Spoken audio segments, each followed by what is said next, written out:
Public school for me was really good. I liked going to public school. Like, it wasn't too crazy. Like, there wasn't the stereotypical like kids running all over the place, teachers not being there. The shift from public to charter was really drastic.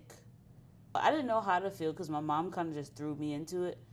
I was still expecting to be in charter school, in public school, seventh grade, and then like over the summer, she was just like, "Yeah, no, you're going to charter school." I could say that was pretty much like the best decision.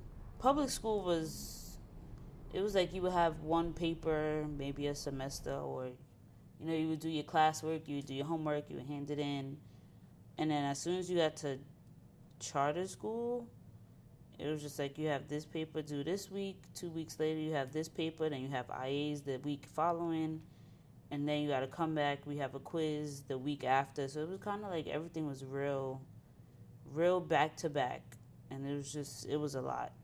Charter school is very structured, very structured, very strict. A lot of rules, regulations. There's teachers in the hallway telling you to get to class. I mean, you just learn and deal with it. It helped me because I would say I'm a very disciplined person, and half of that comes from like home training, and half of that comes from being in charter school where they do discipline you. I'm in the college. I was expecting like papers to be like really heavy, but like this year, like this first semester, everything was like 2-page papers. We had a research paper that was like 5 pages. I was like, oh, that's light.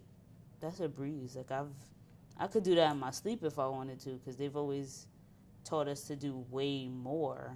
They over prepared us. Like, they gave us way more work than college gives us. Public school was a breeze for me, so I was good. Like, I would have been a good student regardless of where I ended up, but I don't think my work ethic would have been the same.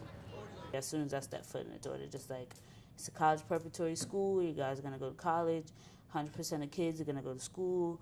Whether it means staying in New York, leaving New York, going away, they say it to you. We've been doing college visits since the 7th grade. Up until senior year, we were still doing college visits. SAT prep, we always had an SAT class. That was just, it was part of the curriculum. It was very scary, especially at that age. Because it's just like, you're like, whoa, I just want to go to school. Like, I don't even think about anything further than tomorrow. So you telling me about college is just like, whoa. And now I take French. I love that class. I love French. Just because the teacher, he makes it interesting. I take psychology, intro to psych. I like that class as well because that's possibly my intended major. Charter school is where I found my love for feminism. I was always interested in psychology. I was always a curious person. I've always been that way since I was younger. I was that kid that was like, why? That's my favorite question. I see myself in my own practice, my own business. It's going to be a therapist firm or a psychology firm. I want to hopefully double major psych and women's studies because I also identify as a feminist. That's just something I'm passionate about. That's what I like to do. Charter school gets it doesn't get a bad rep, but a lot of people don't really like to send their kids to charter school because of the time. It is time consuming. It's very time consuming. But I mean, if your kids are the type that know how to kind of balance time or just manage doing a lot of stuff at one time, they'll be fine in charter school.